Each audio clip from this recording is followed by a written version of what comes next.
지난 시간에 우리가 마치지 못했던 그 구매력 평가 뒷부분을 마저 마치고 그 다음에 다음 번 그 파워포인트로 넘어가겠습니다. 지난 시간에 이제 우리가 구매력 평가 소개하고 구매력 평가 안에 절대적 구매력 평가가 있고 상대적 구매력 평가가 있다 이렇게 얘기를 했습니다. 절대적 구매력 평가에서는 단위가 굉장히 중요하고요.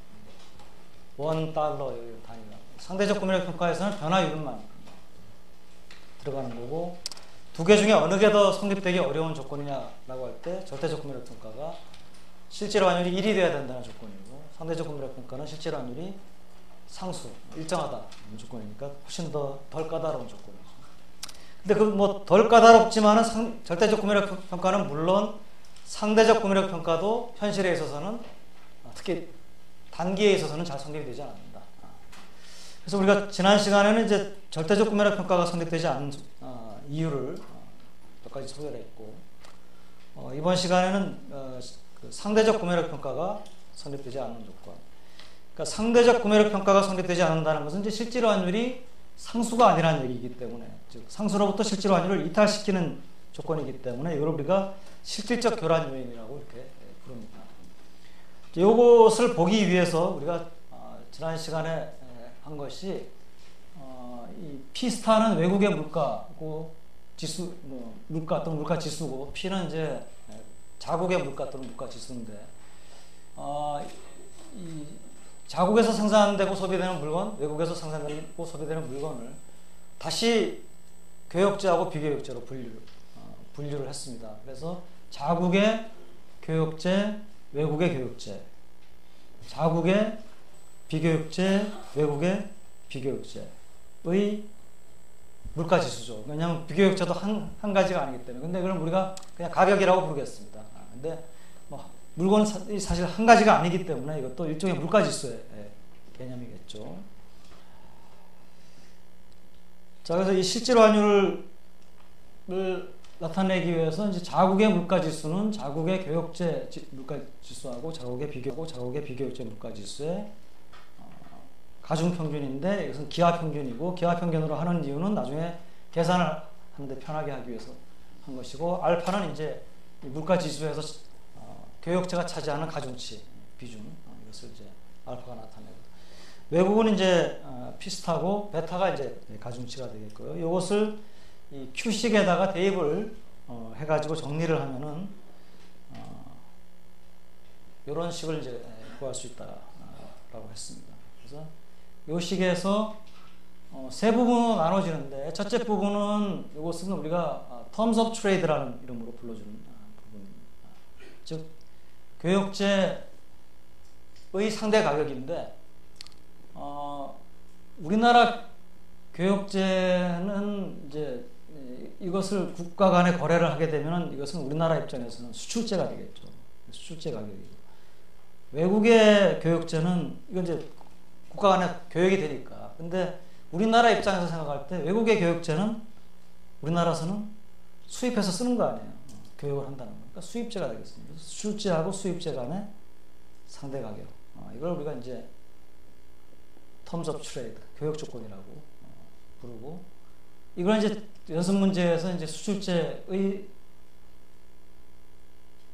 그 가격하고 수입제 가격에 대한 그 지수로서 이제 수출 단가 지수, 수입 단가 지수를 써가지고 둘 다 달러로 단위로 보고를 하던 건데, 내가 최근에 그 데이터를 확인을 안 하고 좀 문제를 내 가지고 지금 보고를 이제 더 이상 안 한다 그런 라고 하는데, 그걸 한번 확인을 해보겠습니다. 그 다음에 이 부분은 이제 우리나라에서의 비교역제하고 교역제 간의 상대 가격. 이건 그러니까 교역제하고 비교역제 간의 상대 가격. 이거는 외국의 교역제하고 비교역제 간의 상대 가격이 이제 되겠습니다. 그래서 이제 이 실질적 교란 요인으로 이제 몇 가지 우리가 얘기를 할 수가 있겠는데,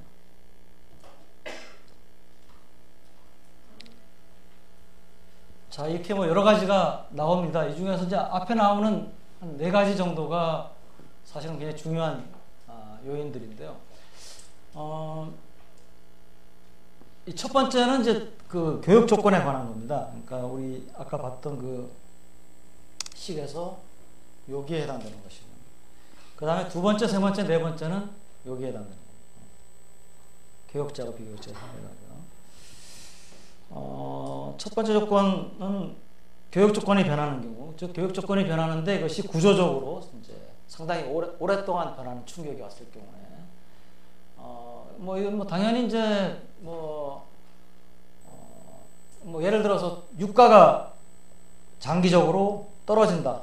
그러면은 이게 우리나라 입장에서는 수입품이니까 수입제 가격이 수출제 가격에 비해서 이제 싸지는 거죠. 그러니까 이거는 교육 조건이 개선이 되는 것이고, 이게 싸지면은 실제로 환율도 큐도 값이 떨어지게 되겠죠. 그죠? 이런 이제 큐의 값이 일시적으로 떨어지는 게 아니고 상당히 오랜 기간 동안 떨어진다라고 하면은 이건 뭡니까? 일정하다는 것으로부터 이탈이 일어나는 것이죠. 그죠? 이건 너무나 당연한 것이고, 70년대 석유 파동은 이제 그 반대 방향으로 일어났었죠. 그 다음에 두 번째, 세 번째, 네 번째를 이해하려면 요걸 좀 이해를 해야 됩니다. 교육제하고 비교육제 수급상의 차이인데요. 이제 교육제의 경우에는 물론 이제 우리나라에서 생산된다는 교육제하고 외국에서 생산되는 교육제가 서로 다를 수는 있지만 그것이 큰 차이가 없다. 그러니까 예를 들어 자동차다 그러면 물론 이제 브랜드에 따라서 이제 외국 브랜드, 국내 브랜드 물론 차별화가 될 수도 있겠지만 자동차 크게 봐서 자동차다. 그러면 우리나라에서 만약에 자동차 생산이 수요에 비해서 부족하다. 그러면 어떤 일이 일어나겠습니까? 우리나라 시장 안에서만 모든 게 결정이 된다면 가격이 올라가겠죠. 자동차 가격이. 근데 자동차는 교육제이기 때문에 또 이걸 교육제라고 부른 것은 이것이 뭡니까? 수출되고 수입되는 것을 막는 어떤 제도적인 요인이나 비용이 지나치게 크다거나 이런 게 없거든요. 그러니까 우리나라에서 자동차 수요에 비해서 공급이 부족하면은 외국에서 수입을 해올 수 있겠죠. 그러니까 가격이 올라가는 정도가 그렇게 크지 않겠죠. 거의 가격이 시장이 효율적이라면 가격은 거의 별로 못 올라가고 수입품에 의해서 수요가 충족이 될 거예요. 그렇죠. 반면에 비교육제는 어떻습니까? 비교육제는 그 원인이 무엇이든 코스트가 커서 그렇든 아니면은 예를 들어서 된장찌개다 그러면 된장찌개는 우리나라 사람들만 먹는다. 청국장이다. 외국에서는 아예 먹지도 않고 생산도 안 합니다. 그러면 우리나라에서 청국장 수요가 공급에 비해서 굉장히 커요. 공급이 부족해. 그러면 이건 어떻게 해소가 되겠습니까? 수입에 의해서 해소가 돼요? by definition, 비교육제 데피니션에 의해서 수입이 안 돼요.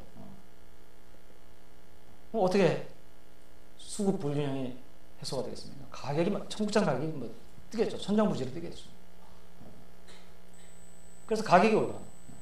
그러니까 교육제 시장의 불균형하고 비교육제 시장의 불균형이 해소되는 메커니즘이 다르다. 이것만 이해하면 이 세 가지를 여러분들이 이해를 할 수가 있습니다. 이렇게 하나씩 보면 이제 이해를 할 겁니다. 첫째, 일단 자국의 수요가 교육제에서 비교육제로 바뀌는 경우. 이게 별로 좋은 예는 아닌데, 교육제는 피자고 비교육제는 청국장이다.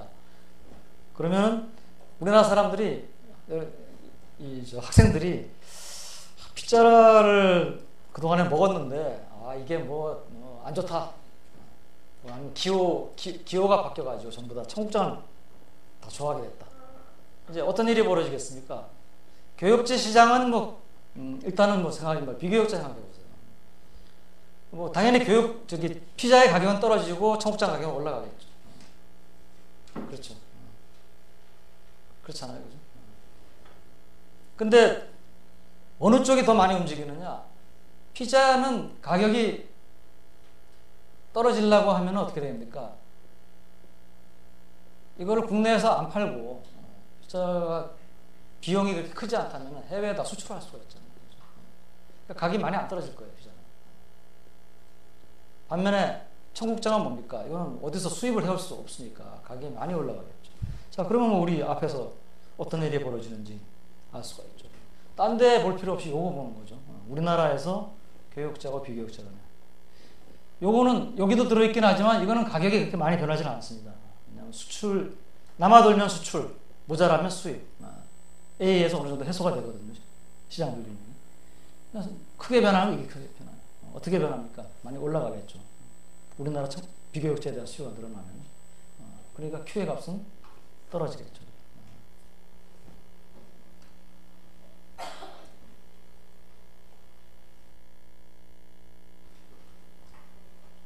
이와 같은 이제 기호의 변화가 상당히 오랫동안 지속이 된다라면 Q는 상당히 오랫동안 원래 가졌던 값에서 이탈을 할 겁니다. 그러면 이제 상대 구매가가 성립 안 됩니다. 일정하지 않아요. 두 번째, 자국 수요가 교역제하고 비교역제를 막론하고, 이거는 이제 기호의 변화고요. 프레퍼런스의 변화고, 이거는 수요 전체가 늘어나는 겁니다. 자, 이것도 여러분들 잘 생각하면 쉬울 거예요. 자, 자국의 우리나라 소득 수준이 막 갑자기 올라가가지고 사람들의 이제 소비가 늘어났어. 소비하는 물건 중에는 교역제도 있고 비교역제도 있잖아. 둘 다 늘어나. 근데 생산은 단기적으로 못 따라간다. 단기적으로 수요가 늘어나는 거예요. 그러면 어떤 일이 벌어집니까? 교역제는 둘 다 이제 가격이 올라갈 텐데, 교역제는 가격이 올라가려고 그러면 어떻게 됩니까? 해외에서 수입을 해갖고 가격이 조금밖에 못 올라가더라도 별로 못 올라가든지. 반면에 비교역제는 뭡니까? 생산이 당장 늘어나지 못하면 가격이 많이 올라가요. 똑같은, 아까하고 똑같은 원인은 다르지만 똑같은 얘기. 교역제는 별로 안 움직이고 비교역제는 가격이 많이 올라가요. Q가 떨어지겠죠. 그죠? 어렵지 않죠. 근데 이제 이런 논리를 여러분들이 이제 이해를 하고 설명을 할 수가 있어야 됩니다. 첫 번째, 이제 요거는 조금 이제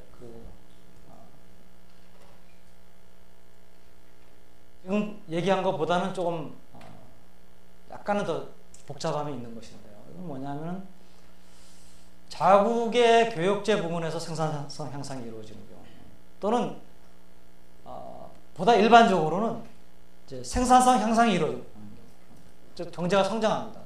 자, 경제 성장, 뭐 여러분들 거시경제학에서 배웠겠지만은 뭐 자본이나 노동이 증가해서도 성장을 하지만은 생산성 향상이 굉장히 중요하죠.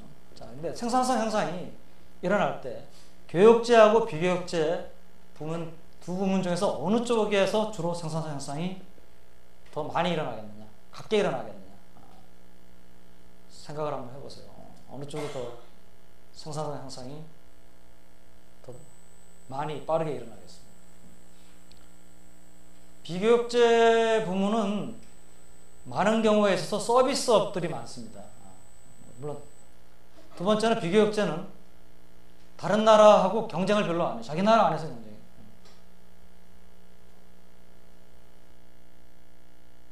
반면에 교역제는 다른 나라하고 경쟁을 해야 되잖아요. 수입도 가능하고 수출도 해야 되고. 그러니까 생산성 향상이나 가격 경쟁력 유지하기 위해서 훨씬 더 노력을 해야 돼요. 또 제조업 같은 것이 많고. 그래서 우리가 일반적으로 교역제 부문하고 비교역제 부문, 이거 여러분들이 교역제 비교역제 얘기를 거시경제학 배울 때는 전혀 못 들었을 겁니다. 국제금융론 들어와가지고 아마 뭐 처음 들은 사람도 상당히 있을 거예요. 근데 이 두 가지의 구분은, 이 상품의 특성의 구분은 굉장히 중요합니다. 거시경제를 이해하는 데 있어서. 우리 여러분들이 생각하는 거 상상 이상으로 많은 중요한 역할을, 교역제가 요만큼, 경제 전체에서 요만큼 차지하는 비교역제가 아주 조그만 부분이면은 이거는 뭐 별로 무시해도 되겠지만은, 지난 시간에 얘기했듯이 비교역제가 절반, 교역제가 절반 이렇게 얘기해도 과언이 아니죠. 우리가 뭐 정확하게 비교역제가 33.7%고 뭐 이렇게 하기에는 그 어떤 물건을, 생산물을 보고 이게 교역제냐 비교역제냐 애매한 것들이 있어요. 그럴 수는 없지만은 무시하지 못할 정도로 크다는 얘기예요. 심지어는 우리 여러분들 주거 서비스, 집도 전부 다 뭡니까? 이게 다 비교육제잖아요. 집을 마음대로 옮겨놓을 수 없잖아요, 미국에다. 그러니까 상당히 중요한 비중을 차지하는 것이고, 그래서 거시경제 현상을 이해하고 분석하는 데 있어서 이제 중요합니다. 근데 이게 이제서야 이제 여러분들이, 그러니까 국제 금융이 아니고 개방 거시경제입니다. 그래서 이제 이 나오는데요. 이 두 부문의 특성 중의 차이 중에 하나가 생산성 향상이 어느 쪽에서 빨리 일어나냐, 교육제가 빨리 일어나냐. 이거는 뭐 실증적으로 다 측정이 다 되어 있는 부분이고. 자, 그럼 교육제가 빨리 일어나면 어떤 일이 이제 일어나느냐. 자, 경제가 성장합니다. 경제 성장, 생산성이 향상이 돼야 됩니다. 근데 생산성 향상이 두 부문에서 골고루 일어나는 게 아니고 교육제가 더 빠른 생산성 향상이 있습니다. 자, 그 다음에 이제 어떤 일이 벌어지느냐. 요거는 좀 써야겠습니다. 극단적으로 교육제 부문에서 생산성 향상이 일어난다고 합시다.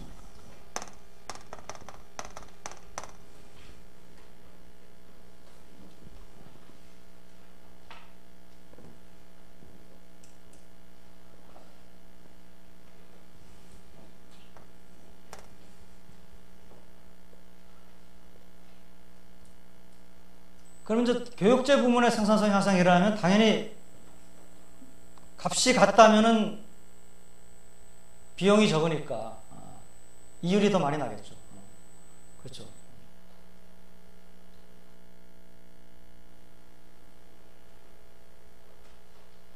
그러니까 기업의 입장에서는 생산성 향상이 일어나면은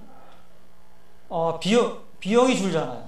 똑같은 물건을 더 낮은 비용으로. 그러니까 뭐 평균 비용이 줄든 한계 비용이 줄든 비용이 떨어질 겁니다. 그죠?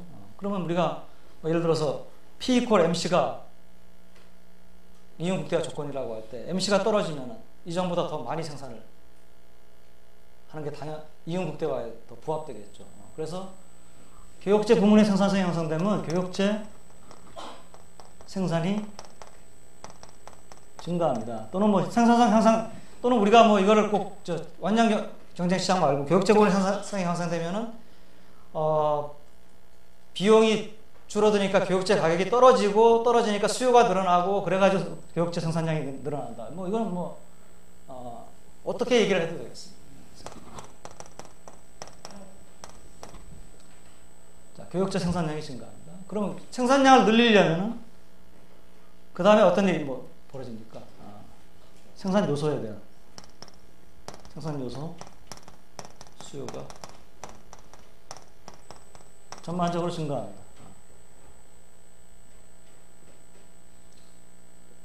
그러니까 이건 꼭 교육제, 비교육제가 아니고 경제의 어떤 큰 섹터 두 개가 있는데, 예를 들어서 뭐 네덜란드 같으면은 이제 나라가 그렇게 크지 않으니까, 그러면 이제 아까 혈안병이라는 얘기가 나왔죠. 너치 디지즈. 북해 유전이 발견되니까. 그러니까 이제 유전 산업이 굉장히 컸어요. 갑자기 그쪽으로. 그러니까 왜냐하면 그쪽에 뭐 값싸게 유전 파가지고 할 수가 있으니까. 그러면은 이걸 분석하기 위해서는 유전 산업, 나머지 산업 이렇게 나. 그럼 유전 산업이 갑자기 이제 크니까 그쪽에서 사람이 필요하잖아요. 자본도 필요하고. 그러니까 경제에 있는 생산 요소에 대한 수요가 갑자기 늘어나는 거예요. 똑같은 게 이제 일반 교육제, 비교육제도 마찬가지예요. 교육제 생산성이 향상된다. 그러면 생산량이 수요가 늘어나든 어떻게 되든 생산량이 더 많이 팔아야지 이윤이 늘어날 테니까 생산량이 증가할 거고, 이것이 생산 요소에 대한 수요를 증가시킵니다. 그러면 이제 생산 요소에 대한 수요가 증가하면 생산 요소, 노동이나 자본의 가격이 상승을 하게 됩니다. 근데 이 생산 요소는 교육제나 비교육제나 다 어떤 기업이든 다 생산 요소가 필요해요. 아까 혈안병이 네덜란드에서 북해 유전이 발견돼가지고 갑자기 원유 이제 산업이 붐이 왔을 때 그쪽으로 이제 노동자들이 고용이 필요해가지고 고용을 하는 거죠. 근데 뭐 사람이 필요하니까 막 임금을 20%, 30%, 50% 높이 부르면서 데리고 가는 거예요. 올라가는 거예요. 그러면 어떤 일이 벌어지니까 양쪽에서 전부 다 이제 교육제 부문하고 비교육제 부문 또는 뭐 원유 산업하고 비원유 산업 전부 다 뭡니까? 생산 비용이 올라가죠. 생산 비용이 올라가는데 어느 쪽에 이제 더 치명적인 역할을 영향을 주느냐? 교육제는 생산성이 향상됐어요. 그죠? 그러니까 생산 요소 가격이 올라가더라도 자기 가격을 올리지 않고 흡수가 됩니다. 비교적 가격이 크게 변하지 않아요. 교육제는. 근데 비교육제는 어떻습니까? 생산성이 향상되지 않았어요. 근데 생산 요소는 가격이 올라가. 그러면 고스란히 뭡니까 이게? 가격에 전가될 수밖에 없어요. 아니면은 뭡니까? 뭐 생산을 포기하든지. 아니라 알겠죠?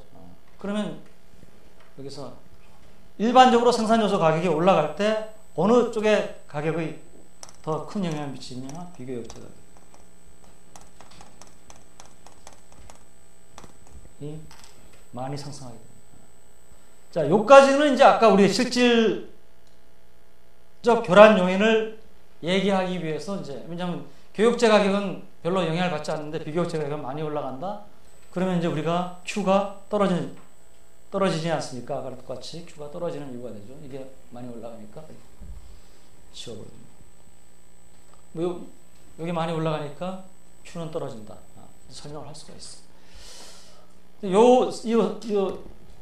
네 번째 얘기는 근데 여기서 그치질 않고 이거는 좀 유명한 이제 그 스토리입니다. 이게 이제 요 얘기를 발라사 사미엘슨 이펙트라고 이제 라는 명칭으로 불러주는데요. 이 발라사 사미엘슨 이펙트는 어디서 이제 그 모티베이션이 왔냐면 우리가 이제 그 각국의 물가 수준을 비교를 해보면 물가 수준을 비교해보면 선진국일수록 물가 수준이 더 높습니다. 어떻게 보면 뭐 당연하다고 생각할지 모르겠지만 왜 선진국이 물가 수준이 더 높으냐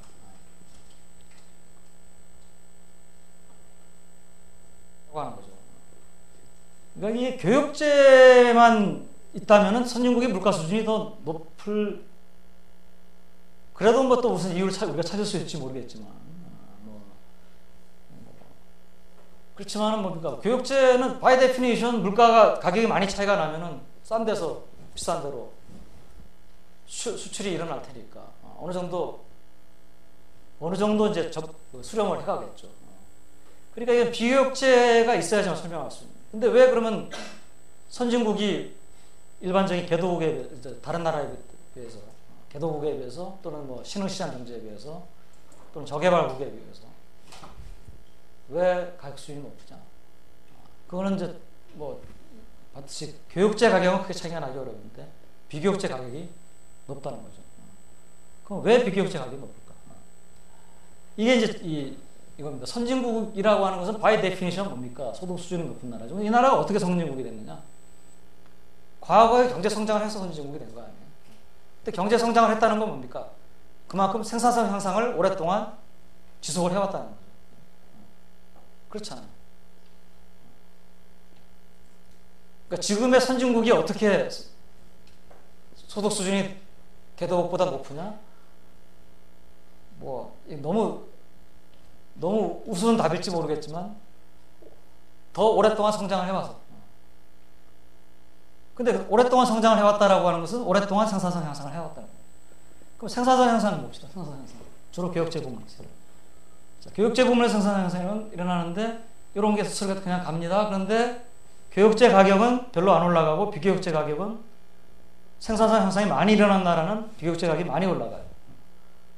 선진국이 이걸 계속해서 해온 거예요. 그러니까 뭡니까? 교육제 가격은 선진국 간에 어느 정도 비슷하고 있는데 비교육제 가격은 뭡니까? 개도국에 비해서 선진국이 훨씬 높아요. 높은데도 뭡니까? 여기서 사가지고 여기 팔기가 어려워요. 그러면 가격, 물가 수준은 뭡니까? 교육제하고 비교육제의 가중평균이잖아요. 교육제는 비슷하고 비교육제는 선진국이 훨씬 높고 그러니까 선진국이 물가 수준이 높겠죠. 뭐 선진국이 물가 수준이 높은 이유가 소득 수준이 높아서 뭐 이렇게 생각할 수도 있지만, 그러니까 발라스 사미어스는 이제 이 교역제 비교역제 가지고 실제로 이것은 뭐 실증적으로도 경험적으로도 다 나타나 우리가 볼 수 있는 현상입니다.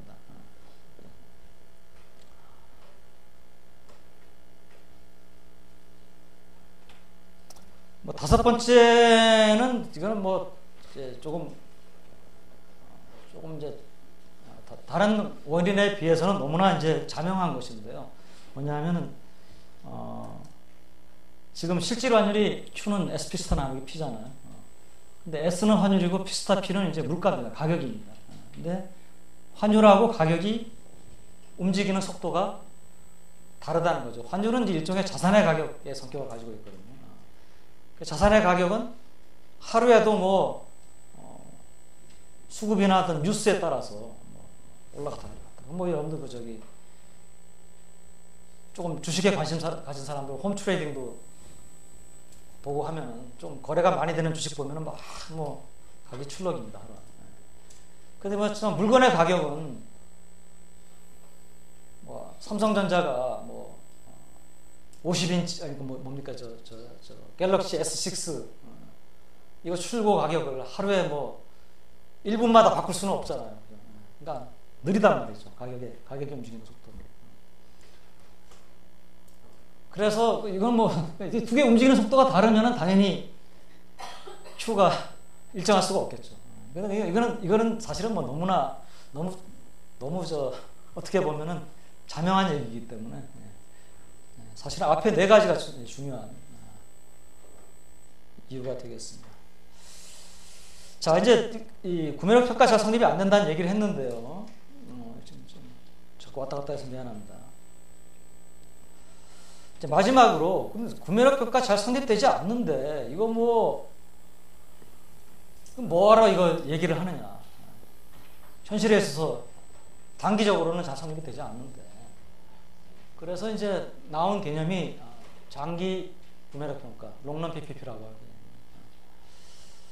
장기 구매력 평가는 구매력 평가가 오랫동안 성립된다는 그런 얘기가 아니고요. 장기적으로 보면 긴 기간을 놓고 보면은 뭡니까? 구매력 평가가 성립되는 방향으로 움직인다는 얘기예요. 그러니까 이탈은 할 수 있어요. 그러니까 뭐 Q가 예를 들어서 Q가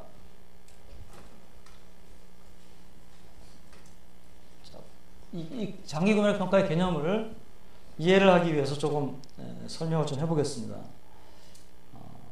그러니까 이 장기 구매력 평가라고 하는 것은 구매력 평가는 단기적으로 잘 성립되지 않지만은 장기적으로는 구매력 평가가 성립되는 방향으로 환율 및 물가가 환율하고 물가는 다 뭐 내생적으로 움직이는 거거든요. 움직이는데 장기적으로 성립되는 방향으로 움직입니다.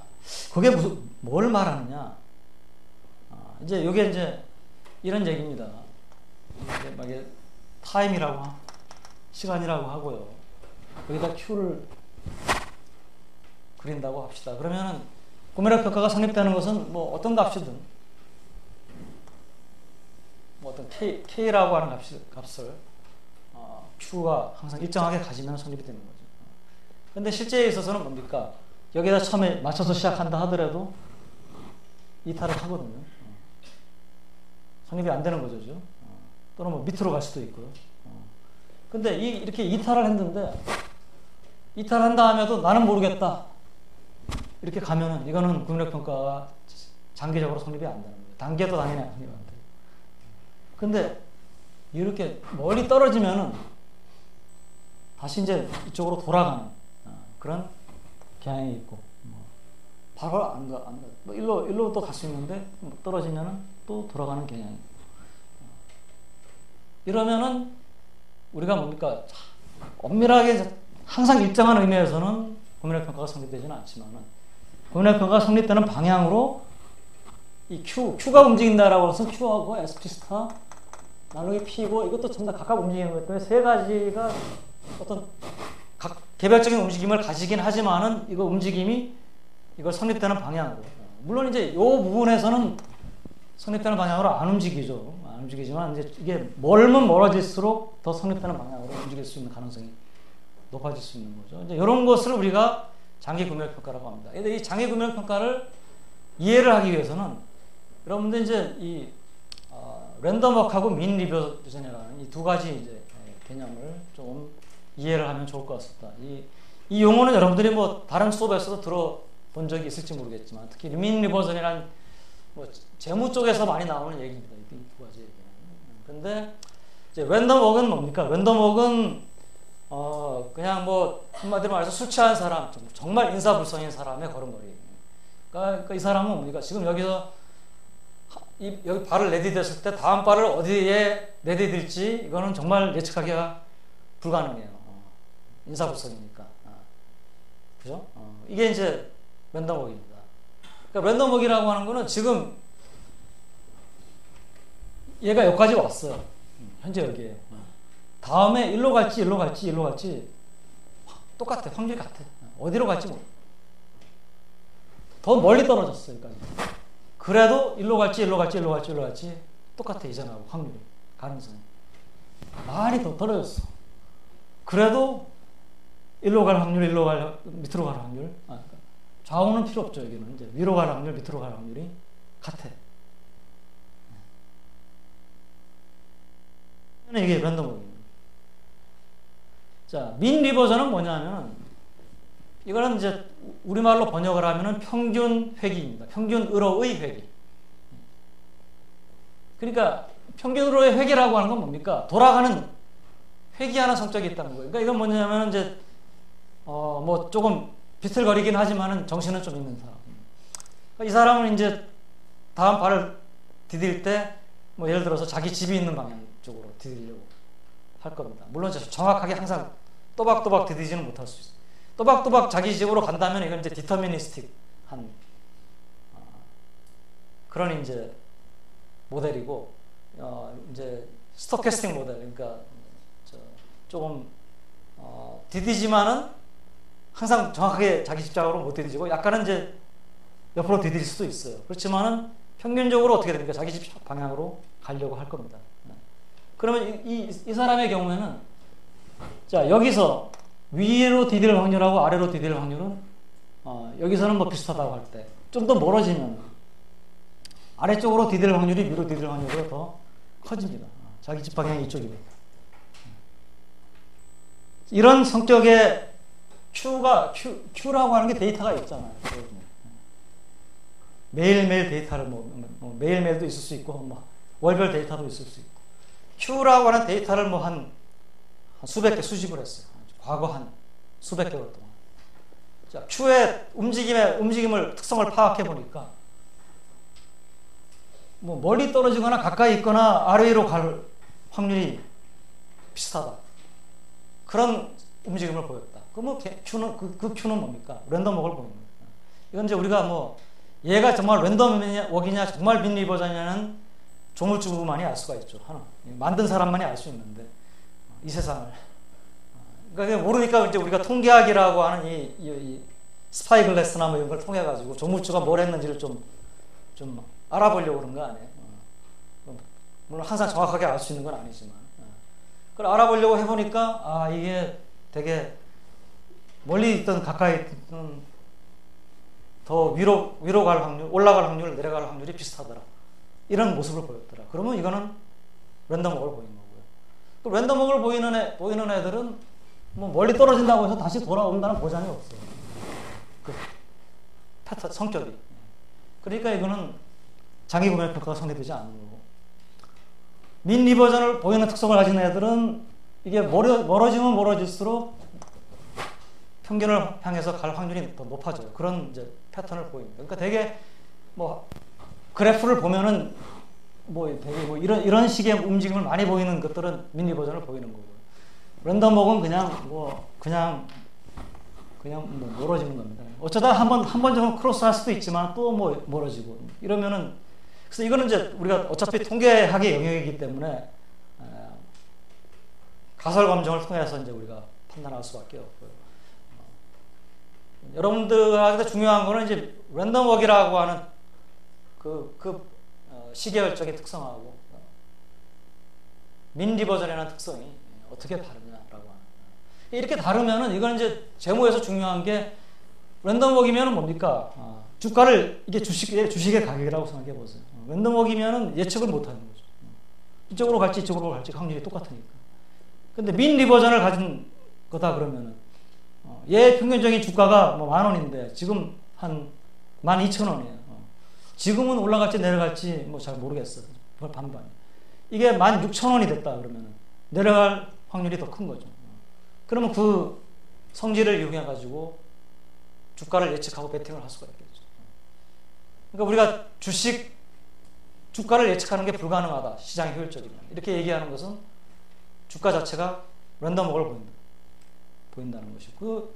그러면 이제 이거는 어떻게 우리가 판별하느냐? 이거는 이제 어차피 통계학의 영역이고 어떤 타임 시리즈가 이건 이제 시간에 따라서 값이 변하는 타임 시리즈라고 그러잖아요. 타임 시리즈가 랜덤워크이냐 또는 민 리버전이냐라고 하는 것을 판별하기 위한 통계학적인 검정 기법들이 개발되어 있는 게 있습니다. 베리언스 레이쇼 테스트라든지 뭐 이런 여러 가지 테스트들이 있거든요. 그래서 그 테스트를 통해 가지고 판별을 해볼 수가 있겠죠. 테스트를 한다고 해서 우리가 얘기했듯이 조물주의 세상을 100% 완전하게 아는 건 아니지만. 그래서 뭐 예를 들어서 이게 이제 달러하고 파운드 간의 명목 환율, 실질 환율입니다.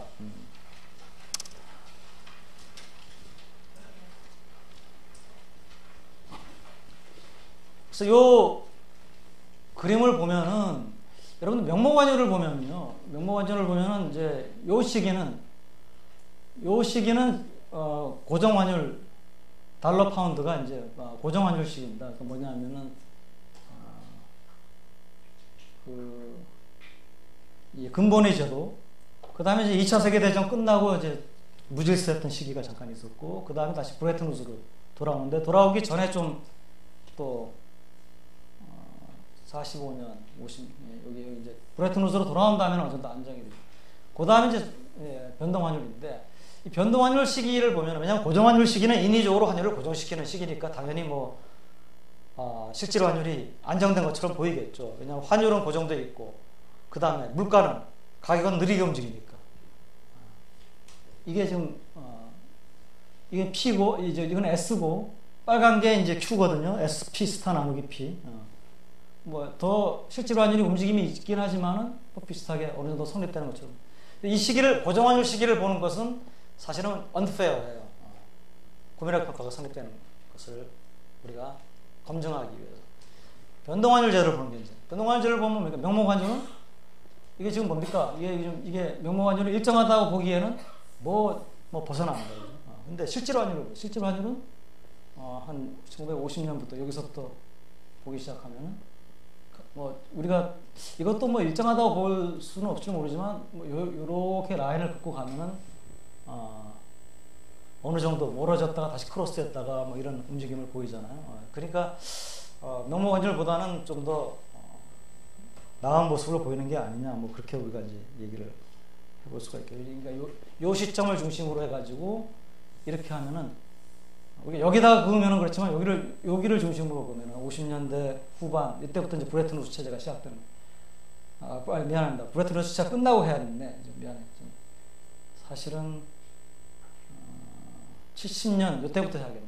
이때부터 하면은 일정하다고 보기에는 명목 환율은 계속 내려왔고, 여기는 뭡니까? 여기서부터 실질 환율은 몇 번 크로스를 하잖아요. 그죠? 그러니까 뭐 그런 점에서는 이제 장기 구매력 평가를 라도 이제 성립되지 않느냐, 그런 점에서 구매력 평가를 지지하는 그런 이제 입장도 있고요. 뭐 지금 여기서 그냥 참고 삼아서만 얘기하는데, 굉장히 저명한 그 국제금융을 연구하는 경제학者간의 중에 일부는 이 구매력 평가가 성립되는 거는 장기든 단기든 이건 말이 안 되는 거다. 그러니까 이런 얘기는 뭐냐면은 이 실물 부문, 그러니까 생산물의 가격 간의 국제 연계라고 하는 것이 우리가 생각하는 것만큼 그렇게 높지가 않다 라고 하는 것을 주장하는 사람들이 또 있습니다. 그 대표적인 사람 중에 이제 케네스 로거프라고 하는 제가 하버드 대학에서 국제금융 가르치는 교수가 있는데, 이 사람은 지금은 옮겼죠.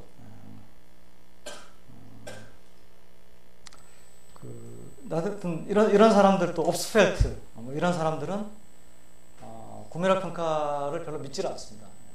그러니까 이제 굉장히 단순한 현상인데 이 세계적인 학자들 간에도 사실은 이제 의견이 좀 갈리는 그런 부분이 있어요. 자, 이 정도로 구매력 평가는 결론을 짓도록 하겠습니다.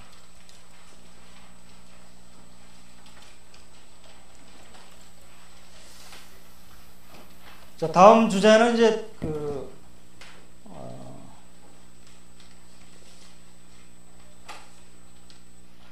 환율과 경상수지라고 되어 있는데, 아마 저기 강의 계획서에는 국민소득과 경상수지로 되어 있을지도 모르겠어요. 이 우리 렉처 5에서는 주로 경상수지 결정에 대해서 배울 겁니다.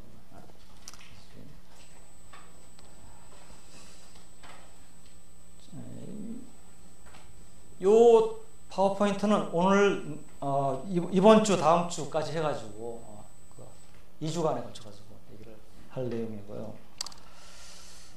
일단은 우리가 지금 이번 파워포인트에서 렉처 5에서 배우고자 하는 모형의 특성을 좀 얘기를 하겠습니다. 베이식 어썸션이라고 되어 있는데요. 지금 이제 여기서 우리가 배울 모형, 이 분석하고자 하는 대상 국가 또는 대상 경제가 어떤 특성이 있습니다. 어떤 특성이 크게 세 가지입니다. 첫째는 자본의 국제 이동이 제약이 되어 있습니다. 제한적입니다. 그러니까 제한적이라는 얘기는 뭐냐면은 국가 간의 자본의 이동이 보통 뭡니까? 수익을 쫓아서 많이 이동하잖아요. 수익률이 높으면 가고 또는 위험도 있고 다 다른데, 그런 자본 이동은 제약이 되어 있어요. 그런 자본. 그러니까 저 나라가 이자율이 높다고 막 돈이 글로 가고 그럴 수는 없어요. 그러면은 그렇지만 자본 이동이 전혀 없느냐? 그게 아니에요. 자본 이동은 그래도 필요할 수가 있습니다. 왜? 어떤 나라가 경상수지가 적자다. 그 얘기는 뭐냐면 이 나라가 물건을 수출해 가지고 벌어들이는, 또는 생산 요소까지, 소득까지 포함해 가지고 벌어들이는 외환이 외국 물건을 사기 위해서, 또는 외국의 생산 요소까지 사기 위해서 지불하는 외환보다도 더 적다는 얘기잖아요. 적자니까. 그러면은 그 적은 걸 어떻게 충당하겠냐? 외환이, 만약 이 나라가 원래 가지고 있는 외환이 전혀 없다고 해요. 그럼 이 나라가 물건 사오려면 외환 주고 사와야 되는데, 사오고 싶은 게 더 많아요. 자기가 팔아서 버는 외환보다. 못 사오잖아요. 사오려면 어떻게 해야 됩니까? 이 나라가 원래 외환을 굉장히 많이 쌓아놓고 있어가지고 부자여가지고 쓴다. 그러면 좋겠죠. 근데 그러지 못한 경우에는 어떻게 되느냐? 못 사오느냐? 차입이 가능하죠. 근데 그때 차입은 뭡니까? 저 나라가 금리가 낮아서, 또는 이 나라가 주식시장이 좋아서 돈이 들어오는 게 아니고, 자본이 들어오긴 들어오지만 뭡니까?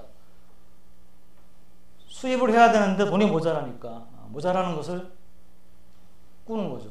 이건 분명히 자본 이동은 일어나는데, 이 자본 이동은 뭡니까? 자본 이동 자체가 목적이 아니에요. 수익 자체가 뭡니까?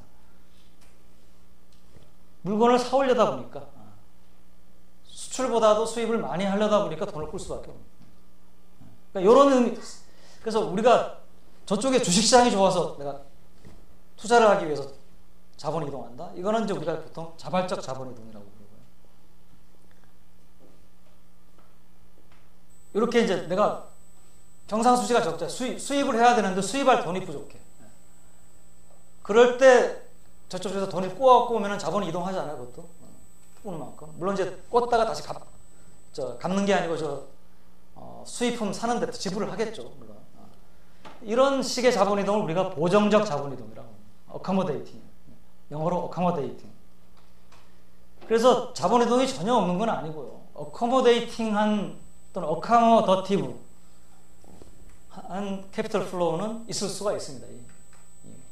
이 경우에.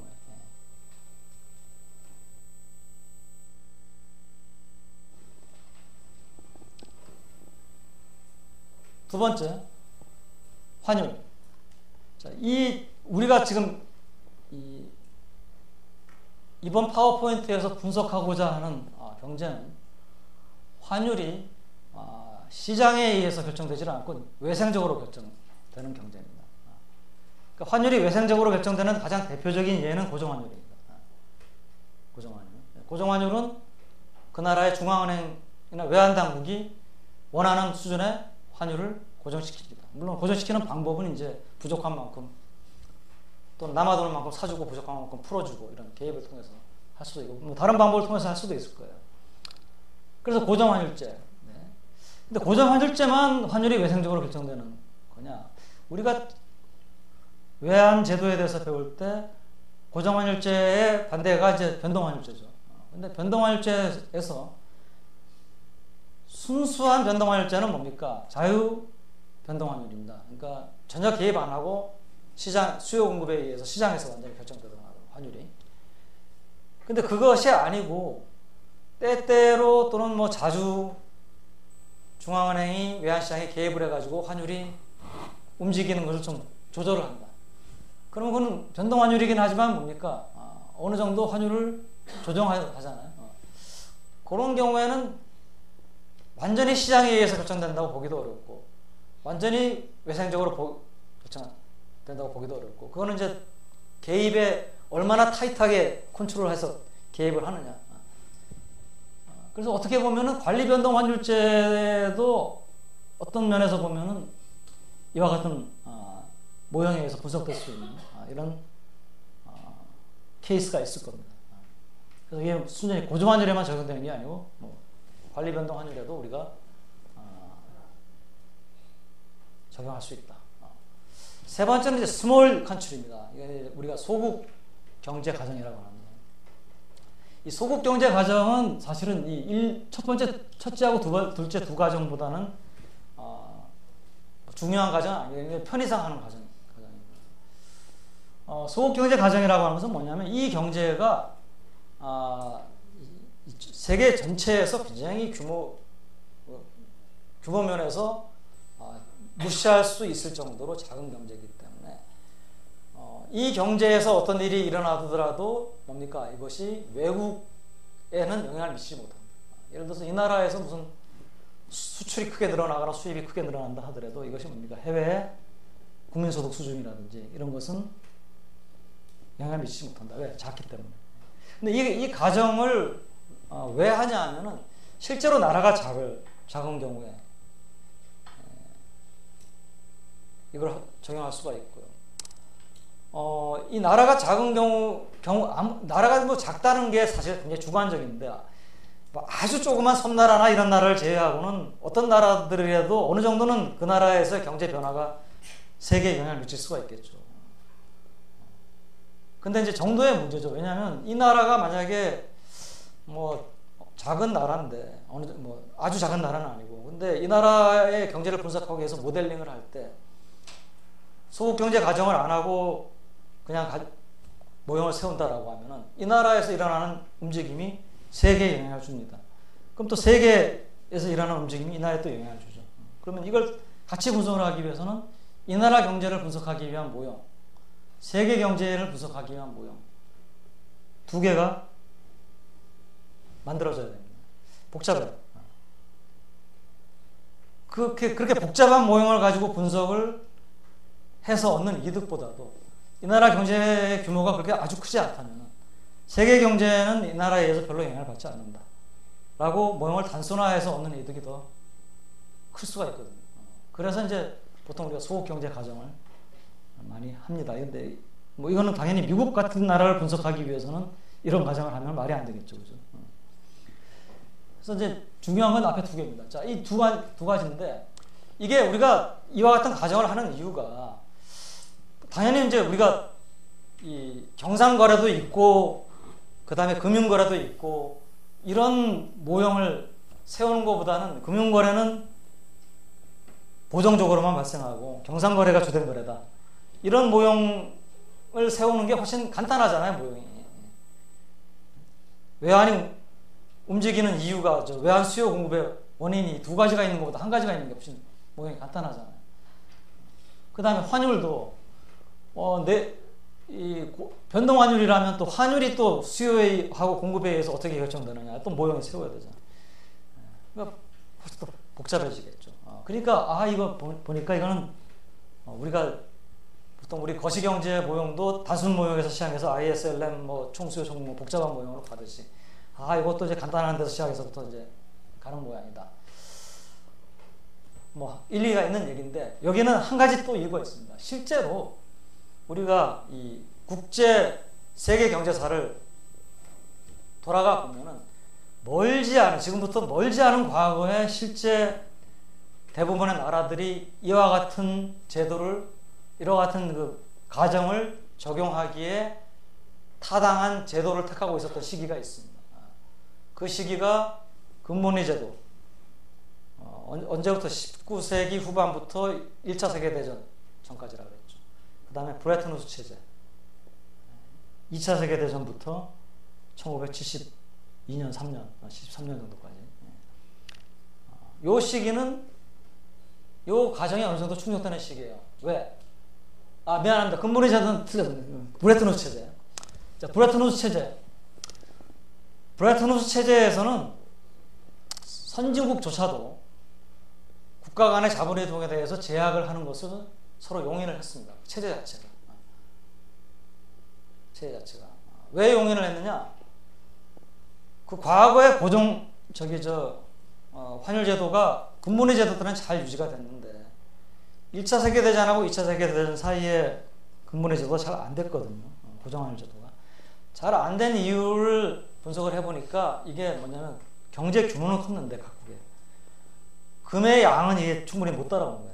그래서 이제 우리가 브레튼 우드 체제에서 금 말고도 달러까지도 우리가 쓰자 해가지고 이제 금환분이 제도를 했는데 그것만으로도 부충하다 이거예요.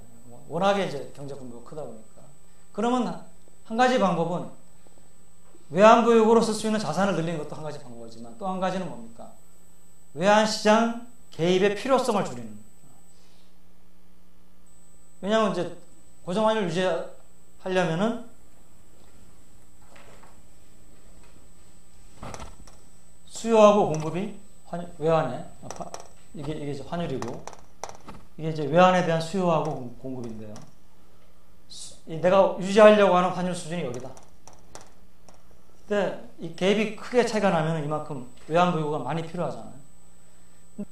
근데 이 갭이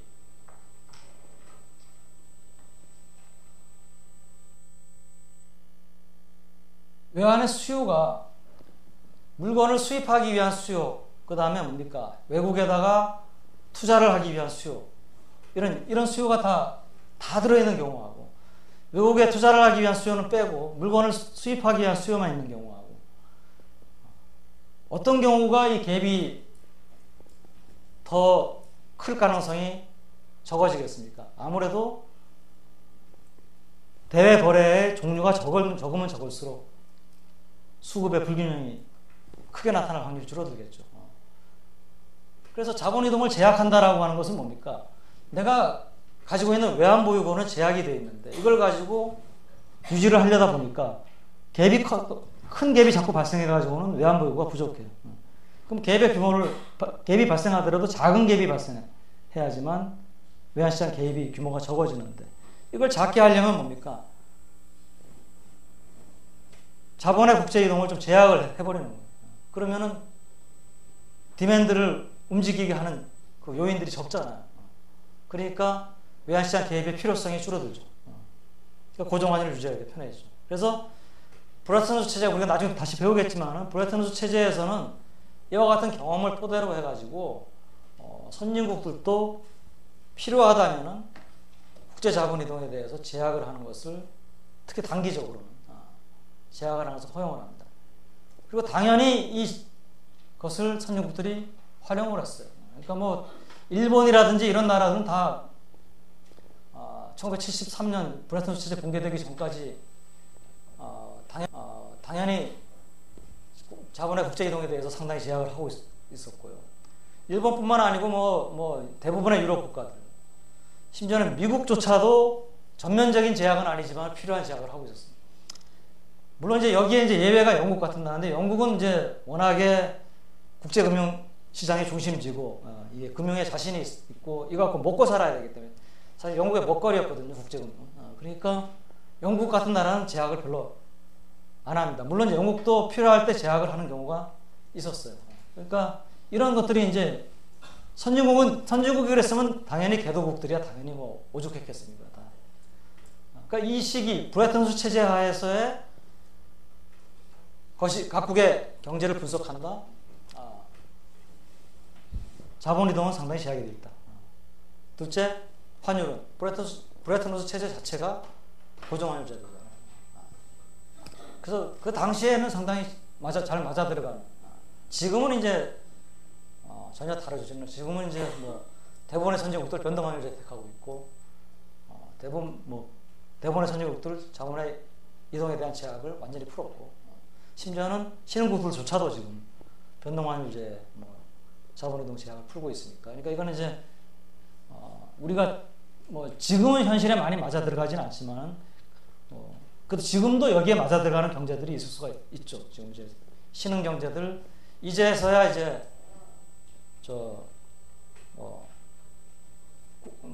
수출입 같은 거는 자유롭게 허용하고 있지만은 자본 이동은 좀 많이 제약을 하고 있는. 그러니까 사실 어떻게 보면은 중국 같은 나라도 큰 나라지만은 자본 이동에 대해서는 뭐 빠른 속도로 지금 풀고는 있지만은 한 5년 내지 10년 전에 중국 그러면은 사실 이 모델이, 왜냐하면 중국도 위안화 달러 환율도 어느 정도 정부가 컨트롤을 하고 있었고요. 상당히 잘 맞아 들어가, 그러니까 여기에 오히려 합당한 그런 상황이 될 수가 있겠죠. 뭐 우리나라도 자본이동에 대해서 제약을 푼 게 1990년대 초반에 주식 시장 개방했고 97년에 가서야 채권 시장 개방했거든요. 그 이전까지는 당연히 여기에 해당되는 모형이라고 볼 수가 있고. 그래서 이제 브레튼 우드 체제, 고정환율제, 국제 자본에 대한 제약을 허용하고 있었고, 그래서 이런 이제 경제가 되었습니다. 주로 이제 이런 경제에서는 뭡니까? 경상수지가 주된 국제수지죠. 만약에 자본수지가 있다, 금융거래가 있다 하더라도 이거는 경상수지 적자나 흑자를 이제 보전하기 위해서 이제 일어나는 거래이기 때문에, 그래서 이 경제에서는 우리가 중요한 게 경상수지 결정을 보는 것이 중요합니다. 왜? 환율은 외생적으로 주어져 있으니까. 경상수지가 이제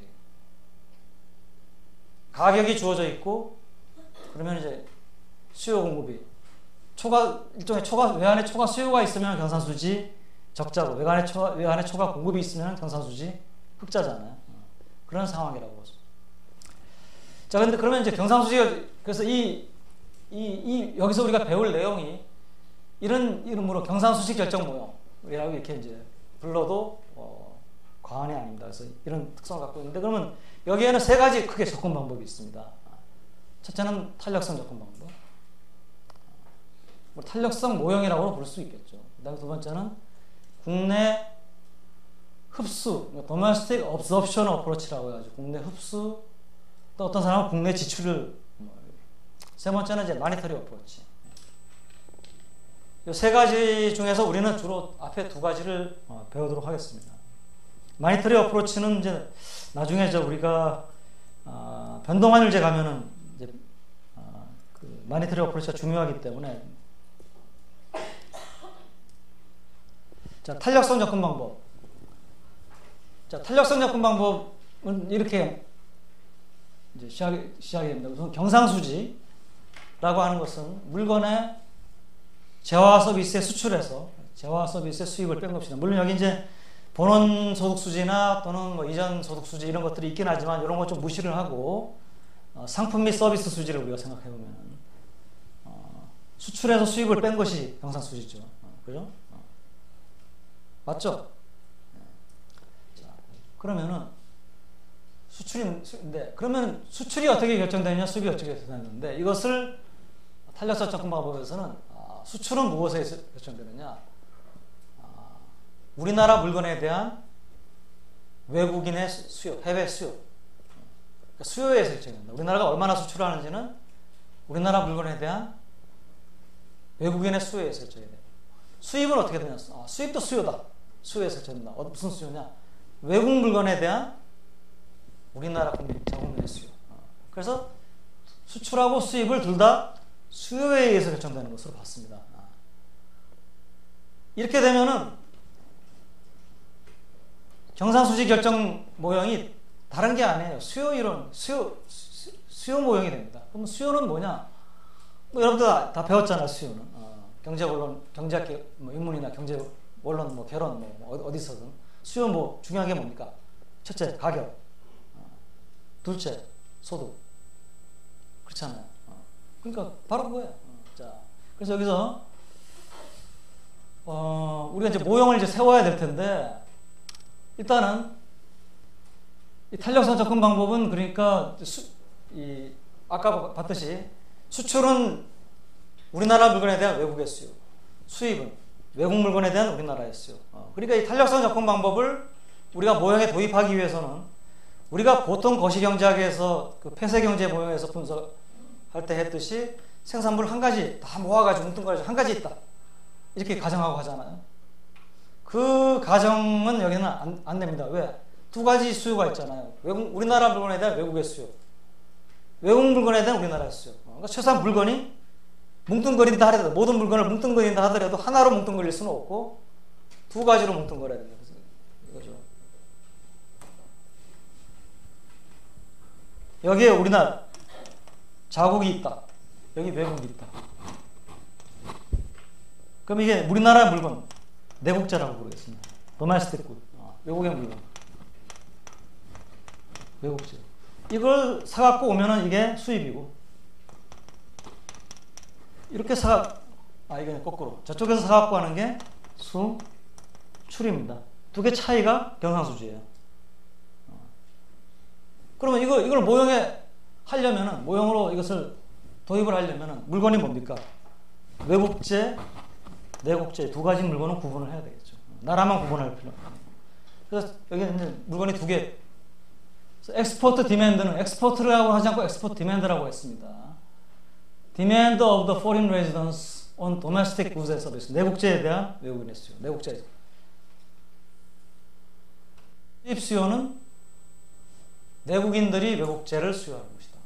그러면 이제 두 개가 다 수요입니다. 수입 수요, 수출 수요. 수요는 무엇에서 결정되느냐?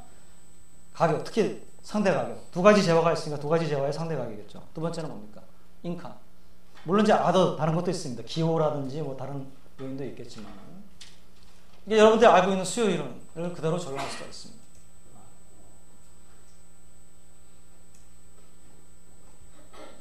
자, 여기서 이제 우리가 한 가지 좀 얘기해야 될 게 가격입니다.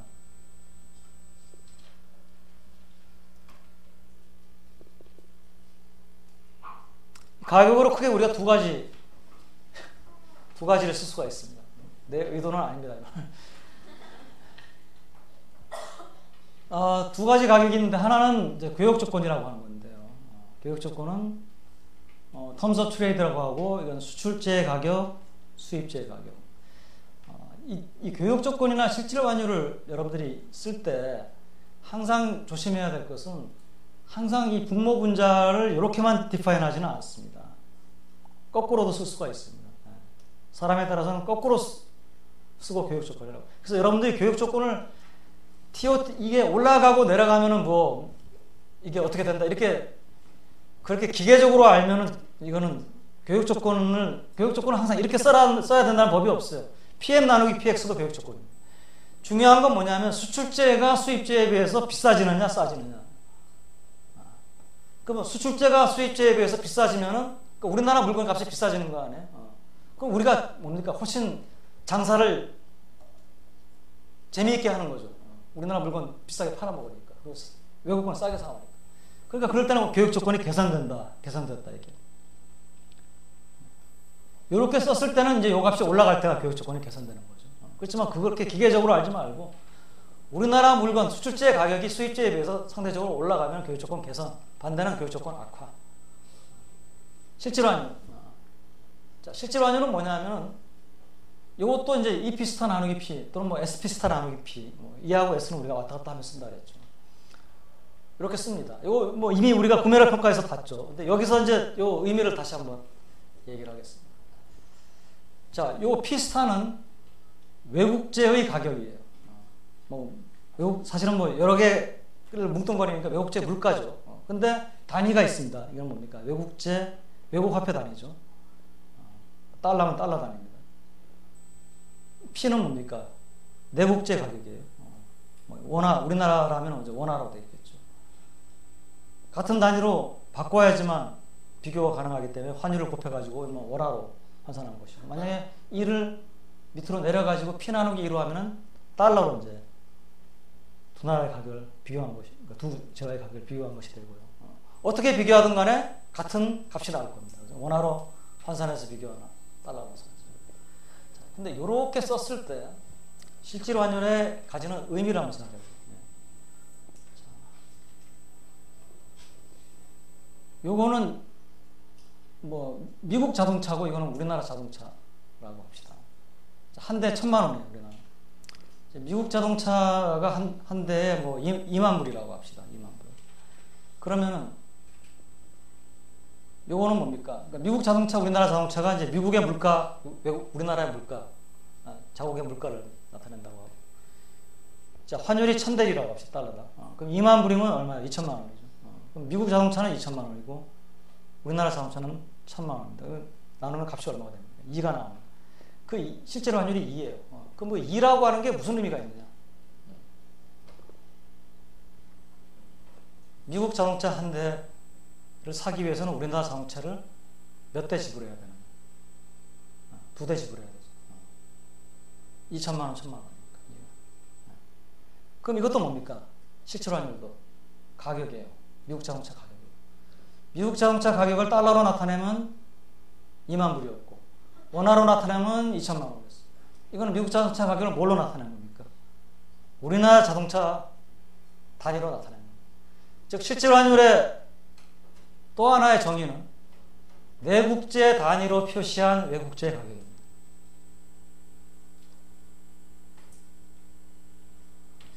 여러분들 그 경제 원론 배울 때 X는 뭐 사과고 Y는 배다. PX 나누기 PY. 이건 뭡니까? 사과 하나의 가격이 배 몇 개냐? 상대 가격이 바로 그거예요. 상대 가격이라는 게. 시간이 많이 흘렀네요. 그래서 다음 시간에 뭐 조금 더 얘기를 하고 시작할 테니까 오늘 여기까지 하겠습니다.